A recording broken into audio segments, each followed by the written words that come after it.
नमस्कार प्यारे साथियों, प्रताप क्लासेस के यूट्यूब चैनल पर आपका स्वागत है। आज है 19 फरवरी 2024 और 19 फरवरी 2024 के जितने भी इंडिया और वर्ल्ड के जो करंट अफेयर्स के क्वेश्चन बनते हैं, आज उनका हम डिस्कशन करेंगे। पूरा वीडियो ध्यान से देखना और लास्ट में आपसे क्वेश्चन पूछूंगा जिनके जवाब आपको कमेंट बॉक्स में देना होगा। आज अपने पढ़ेंगे विश्व में लोकतंत्र की स्थिति पर डेमोक्रेसी इंडेक्स 2023 के अंदर भारत की रैंक और हाल ही में किसे 58वां ज्ञानपीठ पुरस्कार से सम्मानित किया गया और किस देश ने समलैंगिक विवाह को वैध बनाकर इतिहास रचा। इनकी आज हम चर्चा करेंगे पूरे लेटेस्ट न्यूज के साथ। डेली आपको पूरे फैक्ट के साथ में आपको ये करंट अफेयर्स की क्लास है मिलती है। और कल संडे था, कल संडे के दिन आपको वीकली क्लास मिली थी और उसका टेस्ट है वो आज आपको ऐप के अंदर मिल जाएगा। तो सारे विद्यार्थी एक बार सेशन को लाइक शेयर करेंगे और जो साथी हमारे इस चैनल पर नहीं है तो जरूर आप चैनल को सब्सक्राइब करें और इसके पास लगे बेल आइकन का घंटा दबाएं ताकि हम जैसे वीडियो अपलोड करें उसका नोटिफिकेशन आप तक है पहुंच जाएगा। सभी साथियों को गुड मॉर्निंग। सबसे पहले हम जो शनिवार के दिन हमने करंट पढ़ा उसको अपने रिवाइज कर लेते हैं। भारतीय फुटबॉल राष्ट्रीय टीम नवीनतम फीफा रैंकिंग में कौन से स्थान पर रही? तो 117वें स्थान पर है। कौन सा देश अगले महीने पनडुब्बी से 500 किलोमीटर तक मार करने में सक्षम क्रूज मिसाइल का परीक्षण करने की तैयारी कर रहा है? तो भारत देश। किस संगठन की मदद से अमेरिकी कंपनी इंटुएटिव मशीन्स ने मून लैंडर ओडिसी को लॉन्च किया? तो नासा ने। किस राज्य से भारत की पहली हेलीकॉप्टर आपातकालीन चिकित्सा सेवा की शुरुआत हुई? तो ये उत्तराखंड में। जर्मनी ने किस देश को पछाड़कर दुनिया की तीसरी सबसे बड़ी अर्थव्यवस्था बन गया? तो जापान को पछाड़ा। सुप्रीम कोर्ट ने चुनावी बॉन्ड योजना के किस अनुच्छेद के तहत असंवैधानिक घोषित किया? तो अनुच्छेद 19(1) ए के तहत। किस देश ने सामाजिक विकास आयोग के 62वें सत्र की अध्यक्षता की? तो अपने देश भारत ने। और किस आईआईटी ने ध्वनि आधारित एंटी ड्रोन सिस्टम विकसित किया? तो आईआईटी जम्मू ने। तो ये थे कल के क्वेश्चनों का रिवाइज हमने कर दिया। और आपने देखा होगा अभी शनिवार और संडे शनिवार और रविवार 2 दिन ना यूपी पुलिस का 4 शिफ्ट के अंदर एग्जाम हुआ था और मैंने टेलीग्राम पे आपको पूरे प्रूफ के साथ क्वेश्चन डाले करंट अफेयर्स के। बड़े गजब के क्वेश्चन आए करंट में। लगभग है ना दिसंबर से और जनवरी, लगभग इन 2 महीनों से करंट के ज्यादा क्वेश्चन पूछे गए। नवंबर आप मान सकते हो साथ में। और मैंने एक क्वेश्चन भी देखा था पिछली 1 फरवरी से रिलेटेड भी क्वेश्चन पूछा गया है। तो मैंने जो आपको करंट में करवाया है ना, लगभग एक आधा अपवाद क्वेश्चन आप मान सकते हो। बाकी जो मैंने आपको करवाया है वो यूपी प्लस पुलिस के अंदर आपने देख लिया होगा। बड़े शानदार जो है करंट अफेयर्स के क्वेश्चन आए हैं। इसलिए मैं आपको लगातार कह रहा हूँ क्योंकि जो मैं आपको तथ्य के साथ में ये डेली क्लास दे रहा हूँ ना, आप बढ़िया तरीके से देखते रहना और आपकी जो है करंट अफेयर्स एकदम मजबूत है होता जाएगा। और ये आप डेली करंट अफेयर्स की टेस्ट सीरीज भी ज्वाइन कर सकते हो क्योंकि आप डेली आप है सुबह क्लास देखने के बाद में शाम को टेस्ट देते हो ना, आपका करंट एकदम दिमाग में सेट ही हो जाएगा। तो ये डेली लाइव टेस्ट मिलता है पूरे मुख्य तथ्य के साथ में। फिर संडे के दिन वीकली क्लास मिली थी उसका टेस्ट आज आपको मिलेगा और मंथली टेस्ट भी आपको जनवरी का मिल चुका है और जनवरी मंथ की पीडीएफ भी आपको मिल चुकी है। और इसके अलावा अपनी एलडीसी लिपि ग्रेड कनिष्ठ सहायक के लिए भी भारत और राजस्थान करंट अफेयर्स की टेस्ट सीरीज लॉन्च हो चुकी है और इसके अंदर जनवरी मंथ है और जनवरी की जो पीडीएफ है वो भी अपलोड हो चुकी है। तो ये आपके लिए ऑनलाइन लगातार टेस्ट सीरीज लगातार है दी जा रही है। तो स्टार्ट करें आज की क्लास। सारे विद्यार्थी एक बार वीडियो को लाइक शेयर करेंगे। पहला क्वेश्चन देखो, इकोनॉमिस्टिक इंटेलिजेंस यूनिट की ओर से विश्व में लोकतंत्र की स्थिति पर है डेमोक्रेसी इंडेक्स 2023 में भारत कौन से स्थान पर है? तो विश्व के अंदर लोकतंत्र के अंदर की स्थिति में देखें तो इसके अंदर भारत का अब की बार रैंक हो चुकी है 41वीं रैंक। कौन सी रैंक होगी? पिछली बार भारत था इसके अंदर 46वें स्थान पर और अब की बार भारत की रैंक आई है 2023 की, ध्यान रखना ये 2022 के अंदर भारत की रैंक थी 46वीं और 2023 में 41वीं रैंक पर है पहुंच चुका है। तो ये इकोनॉमिस्टिक इंटेलिजेंस यूनिट की ओर से एक विश्व में लोकतंत्र की स्थिति पर एक डेमोक्रेसी इंडेक्स 2023 की रिपोर्ट आई। उसके मुताबिक भारत का 41वां स्थान है। अब देखो पूरी डिटेल। तो ये इकोनॉमिस्टिक इंटेलिजेंस यूनिट की ओर से विश्व में लोकतंत्र की स्थिति पर है डेमोक्रेसी इंडेक्स 2023 रिपोर्ट जारी की गई। इस सूचकांक में भारत पिछले वर्ष के मुकाबले 5 अंकों के सुधार के साथ 41वें स्थान पर पहुंच गया और वर्ष 2022 में इसका 46वां स्थान था। तो पहले अभी वर्तमान में 41वें पर आ गया, पहले 46वें पर था। नॉर्वे, न्यूजीलैंड, आइसलैंड ने सूचकांक में शीर्ष स्थान हासिल किया, जबकि उत्तर कोरिया, म्यांमार और अफगानिस्तान ने निचले 3 स्थान पाए हैं। तो सबसे टॉप पर है नॉर्वे और सबसे नीचे है अफगानिस्तान। भारत को इस सूची में फ्लॉट डेमोक्रेसी की सूची में रखा गया और इसे 7.8 स्कोर के साथ 41वें पायदान पर रखा गया। तो ये भारत का स्कोर आपको याद रखना है, 7.8 का स्कोर। अगला क्वेश्चन, हाल ही में किसे 58वां ज्ञानपीठ पुरस्कार से सम्मानित किया जाएगा? तो कल यानी कि शनिवार को शाम को 58वें ज्ञानपीठ पुरस्कारों की घोषणा हो चुकी थी। एक याद रखना, ये जो 58वें ज्ञानपीठ पुरस्कार है ना, ये 2023 वाले हैं, 2023 वाले हैं, लेकिन इनकी घोषणा हुई है 2024 के अंदर। तो 2024 के अंदर इनकी घोषणा हुई। और आज आपसे पूछे 58वें ज्ञानपीठ 2023 पुरस्कार किसको दिया गया? तो जगत गुरु राम भद्राचार्य और गीतकार गुलजार, इन दोनों को, ये तस्वीर में आप देख सकते हो, इन दोनों को दिया गया। इसका उत्तर हो जाएगा प्रयुक्त है दोनों। इसका कल मैंने आपको अलग से एक 5 मिनट का छोटा सा वीडियो भी मैंने दिया था, वो आपका अलग से देख लेना इसको।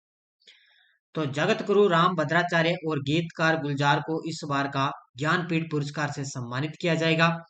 ज्ञानपीठ पुरस्कार चयन समिति ने दोनों नामों की घोषणा कर दी। उसमें उर्दू के लिए मशहूर गीतकार हैं गुलजार और संस्कृत के लिए जगत गुरु राम भद्राचार्य को 58वां ज्ञानपीठ सम्मान दिया जाएगा। तो याद रखना, जो एक तो है उर्दू के लिए मशहूर गीतकार हैं गुलजार और संस्कृत के लिए जगत गुरु राम भद्राचार्य ने, ये संस्कृत के हैं, इन दोनों को, दोनों हस्तियों को 58वां ज्ञानपीठ पुरस्कार दिया जाएगा। संस्कृत भाषा को दूसरी बार और उर्दू के लिए 5वीं बार ये ज्ञानपीठ पुरस्कार दिया जा रहा है। बाकी कल मैंने आपको ना वो अलग से 58वां ज्ञानपीठ पुरस्कार मैंने दिया, उसमें अलग से मैंने आपको डिटेल बता दी। वो क्लास आप जरूर देख लेना, क्योंकि जब भी मैं कोई अलग से आपको क्लास देता हूँ ना, वहां से एग्जामिनर क्वेश्चन उठाता है। और आपने देख लिया होगा, चंद्रयान 3 का मैंने अलग से आपको क्लास दी थी, और कल देखो यूपी पुलिस के अंदर वो क्वेश्चन आ चुका था, लैंडर का नाम पूछ लिया गया था। 12वें वार्षिक ट्रेवलर रिव्यू अवार्ड 2024 में भारत के सबसे स्वागत योग्य क्षेत्र के रूप में कौन सा राज्य अग्रणी है? तो 12वें वार्षिक ट्रेवलर रिव्यू अवार्ड 2024 के अंदर देखें तो इसके अंदर भारत के सबसे स्वागत योग्य क्षेत्र के रूप में उभरा है हिमाचल प्रदेश। कौन सा उभरा है? हिमाचल प्रदेश सबसे इसके अंदर है, टॉप पर है। ये है बुकिंग.com ने भारत के सबसे स्वागत योग्य क्षेत्रों पर प्रकाश डालते हुए 12वें वार्षिक ट्रेवलर रिव्यू अवार्ड 2024 में हिमाचल प्रदेश ने सबसे टॉप स्थान हासिल किया। इस रैंकिंग में गोवा दूसरे स्थान पर है, केरल तीसरे स्थान पर है और राजस्थान का चौथा स्थान है, और उत्तराखंड इसके बाद में निम्न स्थानों का स्थान है। केरल का मरारी कुल्लम, जो अपने शांत बैक वाटर और नारियल के पेड़ों और शांतिपूर्ण समुद्र तटों के लिए प्रसिद्ध है, इसने भी सर्वाधिक स्वागत योग्य भारतीय शहरों की सूची में नंबर 1 स्थान का दावा किया है। तो याद रखना, सबसे टॉप पर हिमाचल प्रदेश है, ये भी स्वागत क्षेत्र में है, और ये सर्वाधिक स्वागतम योग्य क्षेत्रों में केरल भी सबसे टॉप पर है। हाल ही में किस देश ने समलैंगिक विवाह को वैध बनाकर इतिहास रचा है? हाल ही में किस देश ने समलैंगिक विवाह को वैध बनाकर इतिहास रचा? ये रचा है ग्रीस देश ने। Option number D. ये तस्वीर में आप देख सकते हो, समलैंगिक विवाह, समलैंगिक मतलब है कोई भेदभाव नहीं करके, तो ये ग्रीस देश ने इस विवाह को मान्यता देकर एक इतिहास है रचा। ग्रीस ने समलैंगिक विवाह को वैध बनाकर और समलैंगिक जोड़ों को समान माता पिता का अधिकार देकर एक इतिहास रच दिया, जो देश के सामाजिक और कानूनी परिदृश्य में एक महत्वपूर्ण बदलाव का प्रतीक है। ग्रीस इस तरह के प्रगतिशील कानून को अपनाने वाला पहला रूढ़िवादी ईसाई राष्ट्र बन चुका है। तो याद रखना भी, इस तरह का प्रगतिशील कानून है जो अपनाने वाला पहला जो रूढ़िवादी ईसाई राष्ट्र बन गया, वो ग्रीस देश बन चुका है। नेक्स्ट देखो, हाल ही में हरित आवरण को बढ़ावा देने के लिए किस राज्य ने वन मित्र योजना का उद्घाटन किया है? हरित आवरण को बढ़ावा देने के लिए किस राज्य ने वन मित्र योजना का उद्घाटन किया? ये किया है हरियाणा के सीएम ने। कौन है हरियाणा के सीएम? है मनोहर लाल खट्टर। तो मनोहर लाल खट्टर ने अपने राज्य के अंदर वन मित्र योजना की शुरुआत की।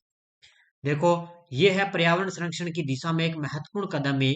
हरियाणा के मुख्यमंत्री मनोहर लाल खट्टर ने वन मित्र योजना और उसके साथ जुड़े पोर्टल का भी उद्घाटन है किया। और पोर्टल का मैंने अलग से आपको क्लास दी थी, देखो पोर्टल का भी क्वेश्चन आ गया है करंट में कल यूपी पुलिस के अंदर।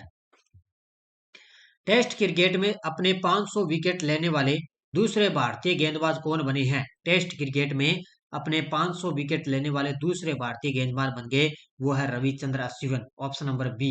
ये तस्वीर में आप देख सकते हो, ये रविचंद्र अश्विन है और ये टेस्ट क्रिकेट के अंदर 500 विकेट लेने वाले दूसरे भारतीय गेंदबाज बने हैं। देखो तो ये भारतीय क्रिकेट टीम के दिग्गज स्पिन गेंदबाज है रविचंद्र अश्विन। इन्होंने इंग्लैंड टीम क्रिकेट टीम के खिलाफ सीरीज के अंदर तीसरे टेस्ट में एक बड़ा रिकॉर्ड अपने नाम किया। उन्होंने टेस्ट क्रिकेट में अपने 500 विकेट पूरे कर लिए हैं।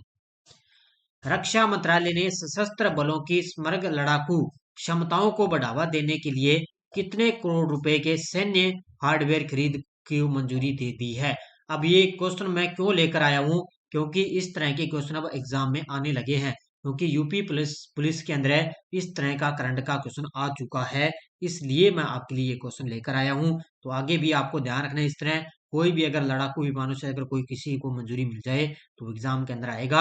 और इसकी कितने में मंजूरी मिली, तो ये 84,560 करोड़ रुपए के अंदर सैन्य हार्डवेयर के खरीद की मंजूरी मिल चुकी है। तो अपने रक्षा मंत्री है राजनाथ सिंह हैं, उन्होंने लड़ाकू क्षमताओं को बढ़ावा देने के लिए 84,560 करोड़ रुपए के खरीद को मंजूरी दी है। देखो अपने रक्षा मंत्री है राजनाथ सिंह, उन्होंने सशस्त्र बलों की समग्र लड़ाकू क्षमताओं को बढ़ावा देने के लिए बहुउद्देशीय समुद्री विमान सहित 84,560 करोड़ रुपए के सैन्य हार्डवेयर की खरीद को मंजूरी दे दी। अब इसके अंदर कौन कौन है मंजूरी दी, जिसमें इसमें नई पीढ़ी के है, एक तो टैंक रोधी माइंस एंटी टैंक, एक है वायु रक्षा सामरिक नियंत्रण रडार, एक है भारी वजन वाले टारपीडो और एक है मध्यम दूरी की समुद्री टोही और बहुउद्देशीय समुद्री विमान और फ्लाइट रिफिल्टर एयरक्राफ्ट है और सॉफ्टवेयर डिफाइंड रेडियो इसके अंदर है शामिल है। ये अलग अलग आपको पता है बहुत सारे जो है सैन्य क्षमताओं में होते हैं, तो इन सभी के लिए उनको ने मंजूरी मिल गई। कौन सा राज्य देश का पहला जनमन आवास बन चुका है? कौन सा राज्य देश का पहला जनमन आवास बन गया? वो है मध्य प्रदेश। कौन सा बन गया? मध्य प्रदेश बन गया।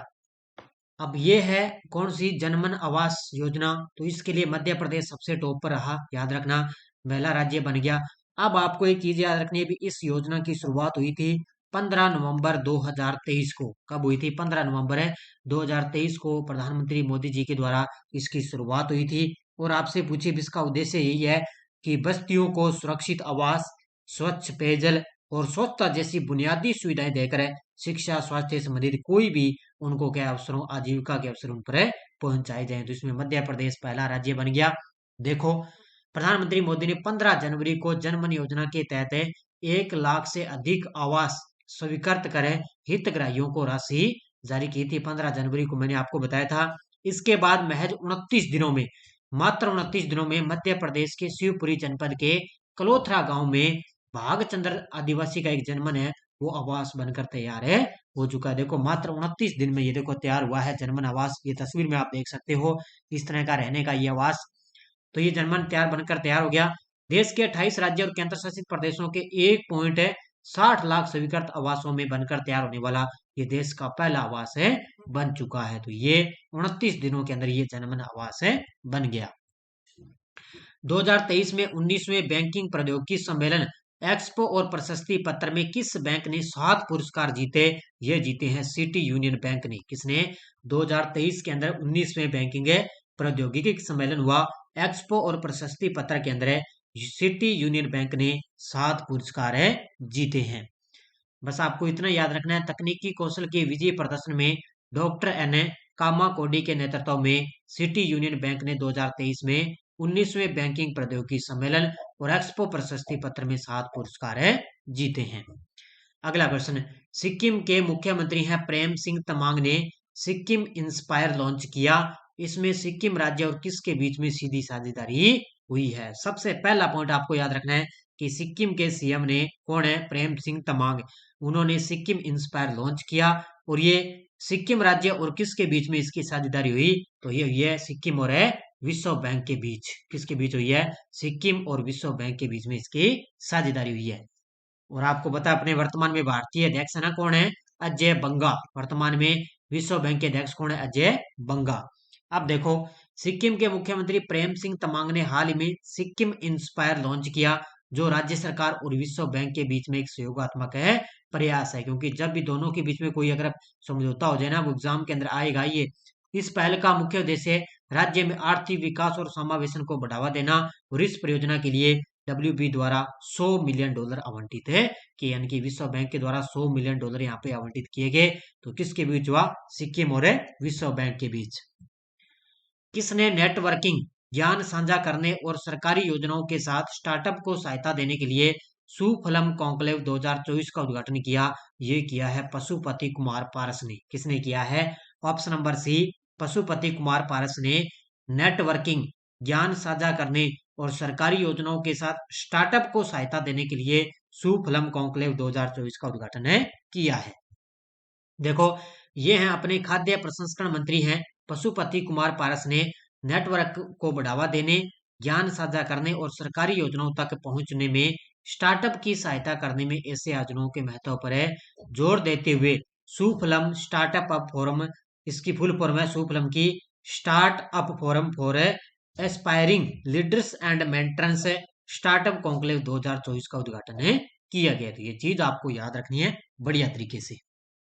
ये टेलीग्राम ग्रुप है, कोई सूचना आती है, कोई लिंक आ गया, और जो यूपी पुलिस के अंदर जो क्वेश्चन आए थे ना करंट अफेयर्स के, मैंने जो क्लास के अंदर आपको करंट करवाया पूरे प्रूफ के साथ मैंने टेलीग्राम पर भी आपको डाल दिए हैं बढ़िया तरीके से।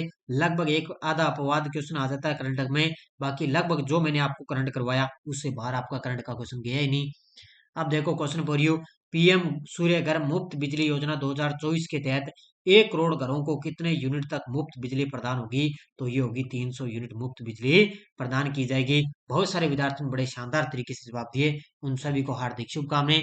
अब देखो, हाल ही में खेल मंत्री अनुराग ठाकुर ने किस शहर को शतरंज ओलंपियाड की मशाल सौंपी? Beijing, Budapest, Canberra, Tokyo? इसका जवाब आपको कमेंट बॉक्स में देना है। ये थी आज की अपनी बढ़िया तरीके से क्लास। बाकी आपको लगातार ये जनरल साइंस की आपको लगभग इसके अंदर टेस्ट कंप्लीट हो चुके हैं बढ़िया तरीके से, और इसके अलावा अपनी इंडियन पॉलिटी की टेस्ट सीरीज चल रही है, ये भी आप ऑनलाइन ज्वाइन कर सकते हो। तो वीडियो के डिस्क्रिप्शन में प्रताप क्लासेस का ऐप डाउनलोड करके वहां से ये टेस्ट सीरीज आप ज्वाइन कर सकते हो। और कोई साथी railway assistant loco pilot technician की तैयारी कर रहा है, उसमें पहला टेस्ट अपलोड हो गया, 1 साल की वैलिडिटी है, पूरा 30 टेस्ट आपको मॉडल पेपर के रूप में आपको मिलेंगे। तो ये भी आप टेस्ट सीरीज ज्वाइन कर सकते हो। इसके अलावा अपनी फर्स्ट ग्रेड है, ये वार्षिक करंट भी आपको लगातार दी जा रही है। तो बढ़िया तरीके से आप टेस्ट सीरीज ज्वाइन करो। धन्यवाद। जय हिंद, जय भारत।